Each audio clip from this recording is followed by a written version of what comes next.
All right, there we go. Big news. Big news. You woke me from my slumber. I'm barely even awake, so bear with me. You like woke up in an alternate universe. This is some other timeline. Dude, this is big news. We went to bed last night watching WrestleMania. Shout out Roman Reigns, still the WWE Universal Champion over Cody Rhodes.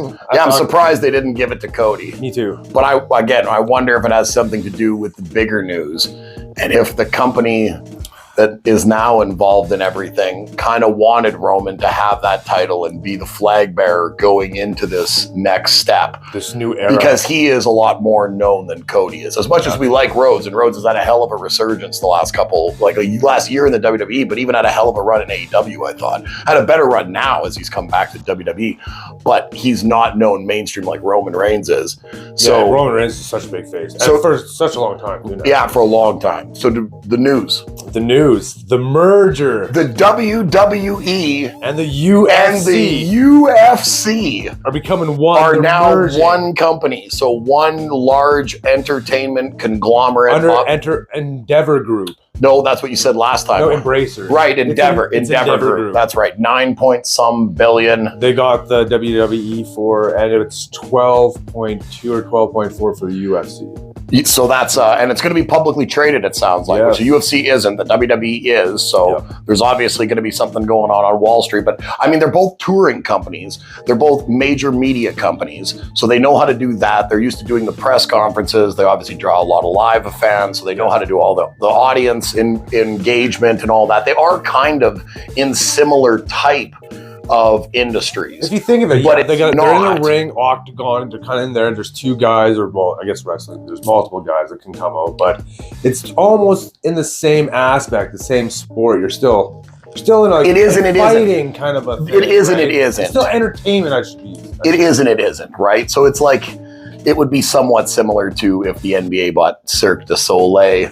Like, you still have an entertainment aspect to one. And while basketball is entertainment, while the UFC is entertainment, I think we all still look at it as competitive sport that we just derive a lot of entertainment from, hence the reason it's the most popular sport, right? Or one of the most popular. Whereas the WWE obviously is scripted. It's incredibly athletic. There's tons of talent involved. They were saying with merging the both companies, they have over 1 billion viewers. They were saying it's massive. Merging, that's crazy. So Fight Pass is UFC's own little doodad, but the WWE doesn't have WWE Network anymore. They moved all their stuff over to Peacock, and then Peacock kind of residually went back through the WWE's catalog and scrubbed a lot of stuff out of it. Not stuff that they'd lost licenses to or things they don't want to pay royalties for, like a lot of the entrance music or like the WCW entrance music or any of that. But they scrubbed a lot of content back, especially from the Attitude Era, where it's a little salacious. Like, it's very much TV-14. It's not PG TV. So I wonder if, since the UFC is a company basically born and bred off the back of people getting their brains beat in, if they're willing to go back and re-implement all the TNA that they took out of the WWE content from the old stuff when they go, because obviously their streaming is going to get together at some point. Oh, obviously, yeah. No, I don't know what. I believe all that content would be. I don't know what the contract is that the WWE has with NBC to have it on Peacock right now, but I don't imagine it's a lifetime deal. No, probably not. Because the NBC and the UFC aren't in any kind of business together, as far as I know. As far as I know, no. So no. I don't imagine the loyalty is going to remain there for long. I imagine NBC had the opportunity to buy the WWE, because we heard the WWE. We never heard the WWE and the UFC together. No, but there's always rumors of being sold. Oh, we've heard tons of WWE was up for sale, and we saw that the UFC sold from Zuffa, from the Fertitta brothers. Was that 5 years ago now? 6 years ago? Something like that. A couple years before the pandemic. And that was a pretty large group of investors that got involved in that. And clearly they have the same modus operandi for how they want to operate the UFC, because we haven't seen the top brass change. Dana's obviously still your figurehead. So they didn't buy in and then figure like, well, what we're going to do is we're going to try to reinvent the wheel. They're like, no, this is already working. This works. Because like Dana pimp slapped the old lady and he was fine like a month later. Nothing happened. He doesn't. Yeah, you can't touch somebody who don't care to be touched that much. Right. No, exactly. Like, he's nobody to answer to. He's got nobody to answer to. Right. Now it's probably a little different though. Now it's going to be a publicly traded company though now. Well, but Vince has been Vince for a long time too, and that's been a publicly traded company. Vince is Vince. Yeah. Right? These are still some guys that are born and bred in the old fashioned. I like the old fashioned. I like the old fat. There's nothing wrong with it. Yeah, no, they're excellent. I love Vince McMahon. I love Dana White. Yeah, that old there. I'm interested to see what. So interested. I'm interested to see. I'm interested to see. Endless. I'm interested to see a press conference about this with Vince and Trips and Dana White. Like, I'm interested to see and isn't Rock a part owner of the UFC? So he owns like a part of a percent, right? So wouldn't The Rock in theory now be part owner of the WWE? He does. That's very true. Right? Yep. So it's interesting. The Weeknd, I think, owns a little bit of the UFC. I think Drake might own a little bit of the UFC. There's Drake. There's a lot of people that own little pieces. Because I remember when they sold from Zuffa, that a lot of like Zuffa was the Fertitta's company. That's the guy. SEG had it at first. That was the guys that ran it in the early 90s, right? Like from 93 through until the early 2000s. So I was just trying to think who owned it before. Fertitta Brothers. Fertitta Brothers, yeah. Zuffa. Yeah, Zuffa Entertainment. Yeah. Because I was like, the Fertitta Brothers, they sounded familiar, but I didn't know what the... As soon as I heard the name of the company, then I fucking... I'm trying to think about... is it Frank? Frank Fertitta and Lorenzo. Lorenzo was the one that everybody saw with Dana all the time. Frank was the other brother, the older brother. Oh, okay. Yeah, they both always in good shape though. But they were MMA guys though. They weren't just casino moguls. They were guys who liked training. Like they're guys a little older than Dana is now, right? Because Dana's what? 45? No, Dana's got to be in his early 50s. Oh, you think so? Yeah, I got to think Dana's probably 50. The Fertitta's probably a decade older than Dana, but like we're always guys that look like they train. So they clearly, it was a bit of a passion project when they got into it. Because I've seen some of the stuff where Dana's talked about trying to convince them when SEG was actually selling the UFC, when they were basically going out of business, right, in the early 2000s. Yeah, right. And Dana like knew them from... again, I could be telling this story incorrectly, so people could go and check, but I'm pretty sure Dana was a boxing coach at a gym in Vegas. And that's how Dana got involved with the Fertittas, was he was somebody that was doing, I want to say like aerobics classes or something with guys. Yeah, because he's not, he was literally like that's how he came up. Like it was just connections. He just knew the right guy. Networking, and was spitting game. Like the guy had an idea. He saw this opportunity for this business. And he took it. These guys were worth hundreds of millions. This business was only going to be a couple million to get involved in. Yeah. It was it was a new endeavor for them because obviously they're in casino business, but everybody in the casino business, I imagine, especially in Vegas, you kind of want to be in the entertainment business at some point. Right, you get entertainment, but yeah, you want something sure else. Worked out for them. I would imagine the Fertittas made billions in that deal when they sold it a few years ago. Oh, you would imagine so, billions. So they never changed anything. So from that... As of right, this just happened. But they haven't changed anything in the 5 years or whatever that it's been changed over from Zuffa. So I got to imagine the guys that are involved in it, because it sounds more like the UFC was the one that kind of absorbed the WWE. Isn't that what this sounds like? Well, it said the WWE agrees to merge with the UFC. So with the UFC, it sounds like they're just merging together. So they're right. I don't think there's one dominant thing than the other. Well, the UFC is going to have to pay out all the shareholders because, I mean, you're going to have to get shares. So there's going to have to be a stock buyback, right? So there's going to have to be something worked out financial. But they've obviously worked that out. They're going to pay everybody a premium on the share price. 51% of the company of WWE. That's what it is. 51% of the owner. Right, and they kept Vince McMahon on, even they said. Yes, he's still there. Roman Reigns still the champ. The WWE and the UFC have got some crossovers. Have come together. Do we want to see that though? I think we do. Do we though? Do we? When we sit here right now and we say that, I know that we're on some little bit of a vibe because this just happened. Right. So like, just do the vibe check. Be like, okay, that's there, but 8 months from now, 3 years from now, are you going to start to sully, in your opinion, of mixed martial arts as competitive sports as if they've been peppering WWE characters throughout it for the last couple of years? You're going to start to look at it that way. And the UFC guys can't go to the WWE because they're too real. See, that was the problem. Brock was a great anomaly, right? Even Bobby Lashley, excellent little anomaly where you could bring a guy, but you can't justify beating him. You bring in 10 professional fighters that are active pro fighters that are You're going to bring guys that are somewhat ranked because you're going to try to bring guys with somewhat name value. How do you now beat them with the Usos? Yes. And try to get me to believe that? I see that. No, I see exactly what you mean. As soon as you start doing that, the kayfabe or whatever's gone. You don't want to muddy the water. You don't. And you don't want kayfabe to start leaking over into the UFC. No. Because we want everybody to always think that that's as legitimate as possible. Okay, maybe even though there's lots of kayfabe already there. Okay, maybe you don't do it like that. Maybe you do it like you have wrestling match, then you have a fucking cage match or an MMA match in between at some sort of conglomerate WrestleMania UFC event. I would imagine they might do a little bit of like crossover events that like one leads into the next on like a show, or I could see that where they use one as the feeder to the other audience wise. Because I do think there is still a big separation. Because I would imagine like I might be the anomaly somewhat because you don't really watch wrestling and I still watch a lot of old wrestling. Yeah. But I'm an extremely large MMA fan and have been since the 90s. Like have like watched UFC 1 on pay-per-view and like have been a fan of, seen it all, every WEC event, every Pride event, every Dream at Sengoku. You go back through the early 2000s, through the boom in the late 2000s with Strikeforce and Elite XC and all. Watched it all, seen all of it. But I don't look down on the WWE like a lot of UFC fans do.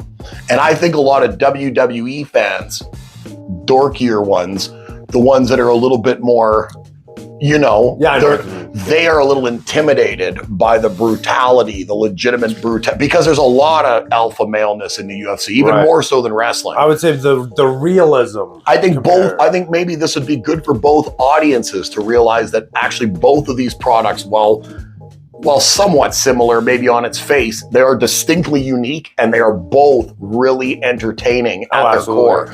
Like, it's okay to be a UFC fan and to think, I like legitimate sport. I don't want, but you wouldn't call Shakespeare fake. Pro wrestling is like live, where you're reacting to a crowd. You're moving at full speed, jumping, diving, catching guys, leveraging extreme amounts of weight, things coming from all angles. Like it's an amazing pageantry of athleticism. Oh, definitely it is, and it deserves respect. And I think that would be a good thing, is if the two audiences found kind of a melding there and realized that the WWE and pro wrestling are excellent for what they do. If you're just in the mood for some Jerry Springer mixed with UFC, the WWE is great for it because you don't have to put too much stock into it. It's just there to entertain you. You can lose yourself, laugh, get mad, not care, turn it off, walk away. But the UFC is very rank specific. Everything matters. You know, there's all these rules. There's all this specificity. That's why Endeavor Group is probably that's why they merged, and maybe they are trying to bring those two kind of divided groups together. I don't know if they could do it, because I think it's some sort of middle ground. I don't know if they can do it, because I think the sentiment in these communities is a pretty organically grown one that really happened from the base.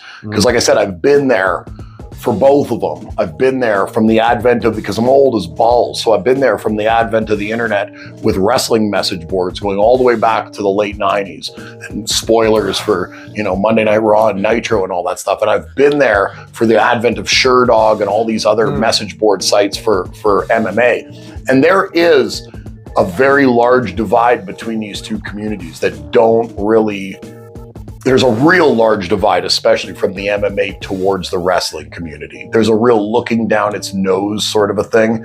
And that's fine. I get it, because a lot of people take their shit super serious. But maybe this will allow it to ingratiate them to people now, because they don't look at it as competition. They look at it as a derivative. It's like if you really like Star Wars, but during Star Wars, they show you a preview of some Pixar stuff. Well, Pixar is Disney as well, right?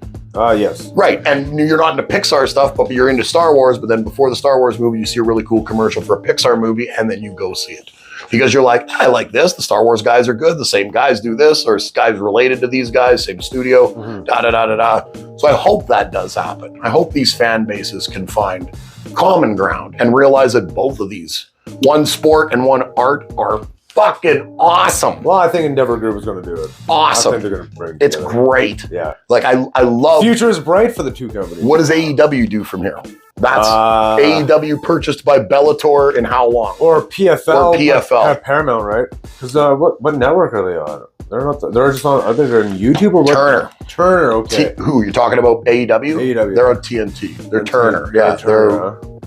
So I don't know that's Time Warner. Time Warner. That's so Time Warner. Warner Brothers. Kind of thing. Right. They're the merger of that. And but Paramount is Bellator. No, Paramount is PFL. Right. Bellator is. I don't Bellator know. is Showtime, I think. Okay. And I think Bellator is Showtime. I don't know who owns Showtime. It's No, I think Showtime. I don't know. Showtime. That might be HBO. That might be Warner Brothers. It may be. Yeah. Fuck. Who Showtime knows? Might be Warner We'll Brothers, see what happens. Yeah, dude, but I imagine AEW is the one that's probably. They're lucky they've got so much money with Khan.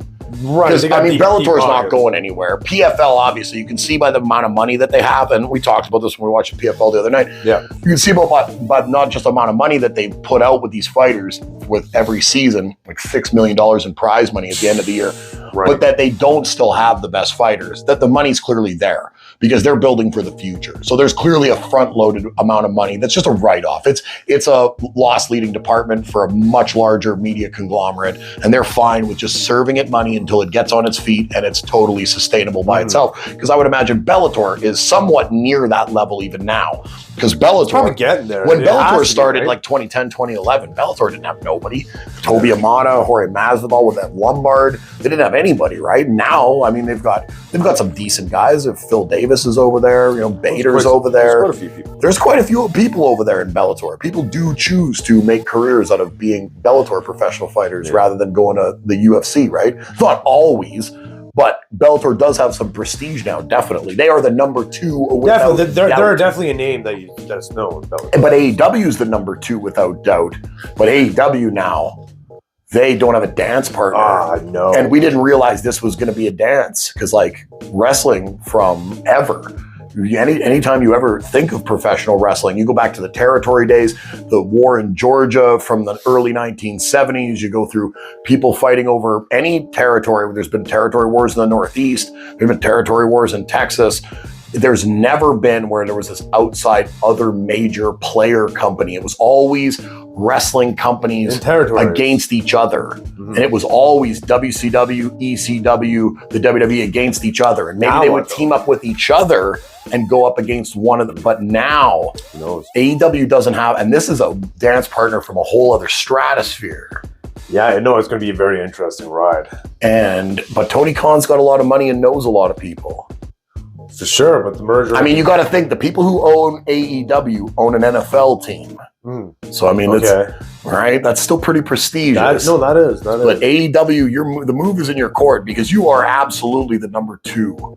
And we talked about this the other day, and I know a lot of people might not be able to see the scope of it, but if you think about it, MMA, the transition between being on the top and being on the bottom for most guys, not John Jones and Fedor, but most guys, is relatively quick. Your ascent happens over the course of a few years. Your descent happens over the course of a few years. That takes place with a good majority of MMA guys. They peak, they fucking plateau, and they seem to valley.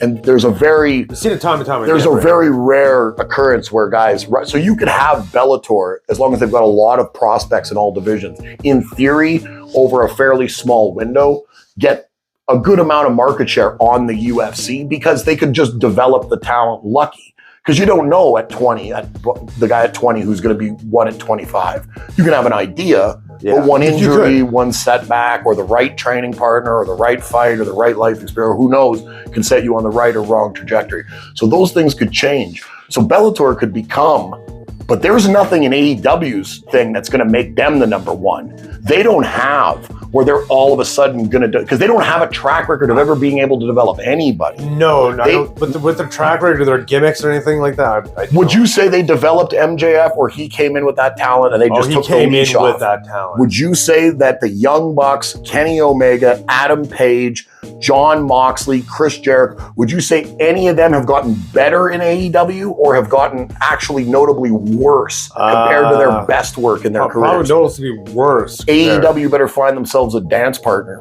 Yeah, they need to find themselves because they're burning money over there, and they are notably number 2 with no prospect of ascent.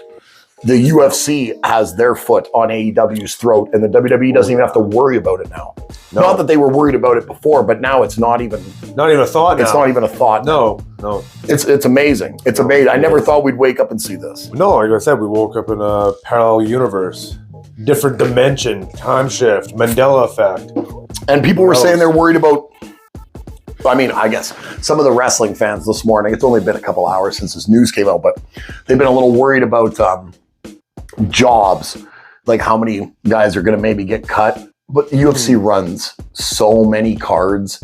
If you go look at what the UFC's roster is and the amount of guys they're comfortable sitting on on the UFC roster that only work a couple times a year, 3 times a year, like they have like 250, 300 contracts over on the UFC. That's huge. Side. They're not going to be cutting that many wrestlers. No. Like the bookings are all still there to be done. There's not that many wrestlers anyways to cut, right? And the good part about the UFC being in this business is like, I don't know how Dana and Vince are going to collaborate, or I don't know who's going to be responsible for collaboration and then smoothing out all the egos that might not get along. But if there's one thing both those brands know how to do, it's they know how to market quality stuff to fans and not just regurgitate and rehash the same thing over and over again. So they're not going to just cut a bunch of guys from the roster because the UFC is immediately going to realize that, like, we need to keep this fresh.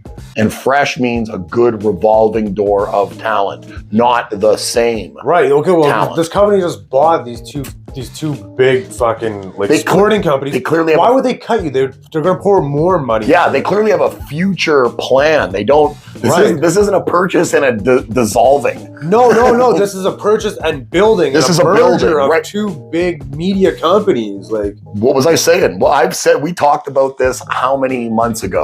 I said Apple, this would be a great investment for you to get the WWE. I said Netflix, this would be a great investment for you to get the WWE. Yep. And who made the move? Not somebody I said. No. I never said the UFC. No. Because I was thinking other major media outlets that were missing this version of stuff, right? They didn't have something like a large touring company that could book venues and draw live audiences, whether it was I'm sure there's only a couple, and we don't know them, but I'm sure there's only a couple major like concert touring promoters out there where all stars go through the same. Oh, absolutely. Because they know what they're doing, right? Yeah. So Netflix, it would have gave Netflix content, original programming, tons of their own stars. They could have used tons of WWE guys in crossover shows because WWE guys look like actors, a lot of them. Yeah. And they very easily, and then you've got notable people where you're going to draw from the WWE audience Netflix would have had and move them right over to your original programming show that Cena's on or that this.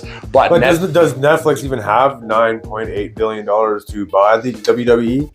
I would imagine any of them could raise money. I'm sure Netflix is all right. But Netflix has had a couple of down years, but I'm sure Netflix, but they just probably don't see it as something that they could have really struck on and I don't made think they the can see money what they back. Can do with that. The UFC clearly, they have an idea of where they're going to make this money back. They're not putting out that kind of money with no game plan. No, of course. They have a foresight, like 10 years. Just don't meld it. That would be my one thing. Let's not try to get too many wrestlers for any reason over on the UFC stuff during UFC shows.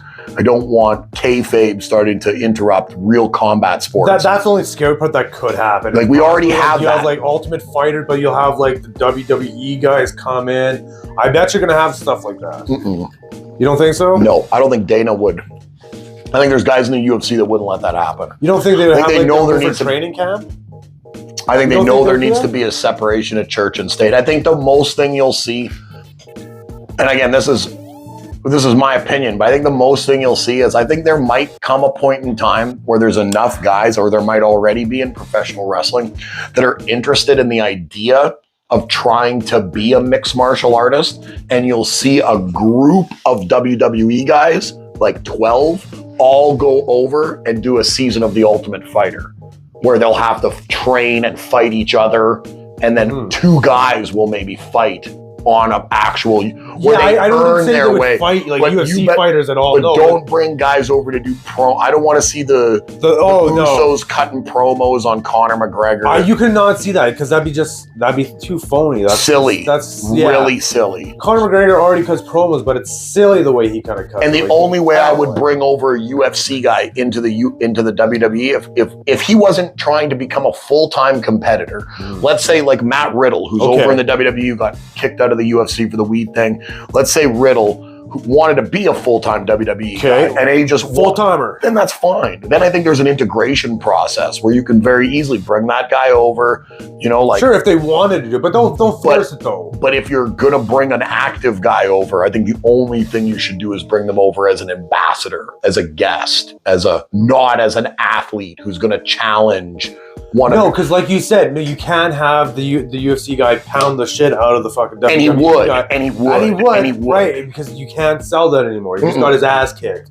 So no. I think you'd have it like they'd come where like you said, it'd be WWE fighters go there, train like UFC fighters. Right, a season of The Ultimate Fighter I could see. Yes, right. A lot of guys that are kind of where UFC fighters would teach them how to fight like UFC, like clinches. Yes, and like stuff like that. I could see all of that because that's totally. But that wouldn't be on a main card. No. Where you would have like there's fights going on. This is an ancillary. This would be a separate show where we would acknowledge that this is an entertainment / athletic show. Yes. So we're seeing, but we're also acknowledging that these guys are on a tier way down here. We're not saying like, oh, yeah, you just came out of the WrestleMania ring and now all of a sudden you're on the same level as Makayev, right? Yeah, you're not. It's not going to be not going to be. Yeah, Lesnar could. Lesnar's your one guy that could. He transcends that easily. He could, because I mean, we all know that we all know that. Yeah. I mean, that's why he beat Almost yesterday, was because Almost fucking, even at 7-3, once Brock got him up for the F5, I mean, the whole audience knew. So, I mean, it was a wrap because it's Brock.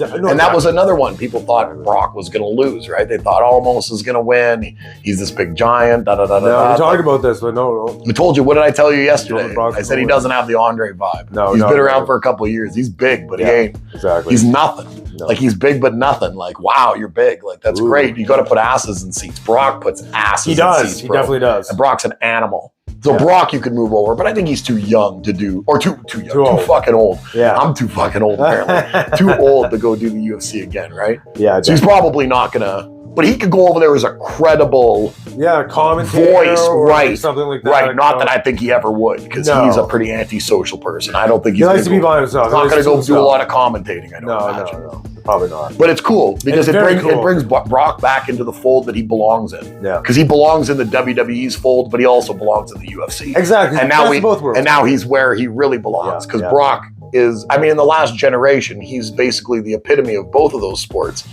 Like, I mean, when you think about it, he kind of is. He raised the celebrity. You can see Brock Lesnar, and when you say WWE, he raised the celebrity of the UFC, not the other way around.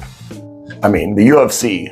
Oh no! When he came in, I was heavily invested in. I think MMA everybody. I think the ratings but like through the before roof. That, when we're talking when wrestlers came over to watch that. When Chuck and Randy were going early Ultimate Fighter seasons and the spin-offs from that, right? When Randy and Chuck are going at it, Franklin's your light heavyweight champion, all Matt Hughes and GSP, that's playing out early on. The early Bisbing, all those guys that came off the first 3 seasons of Tough that ended up being like I mean, you got a list of guys from Sanchez and Florian and Swift. There's a lot of guys. There's so many guys from the first couple seasons of Tough that made careers in the UFC because there was such a pick of the litter back then. Yeah. Because there was so many regional guys that were talented.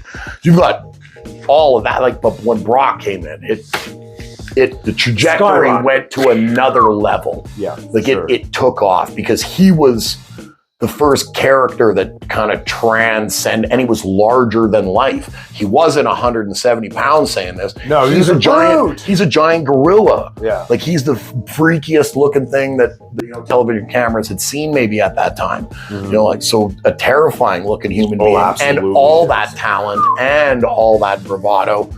We could back it all. So, I mean, he really took, so it's cool to have him back in the fold. It is very, very cool. Quite the day. Yeah. All right. Peace. Bye.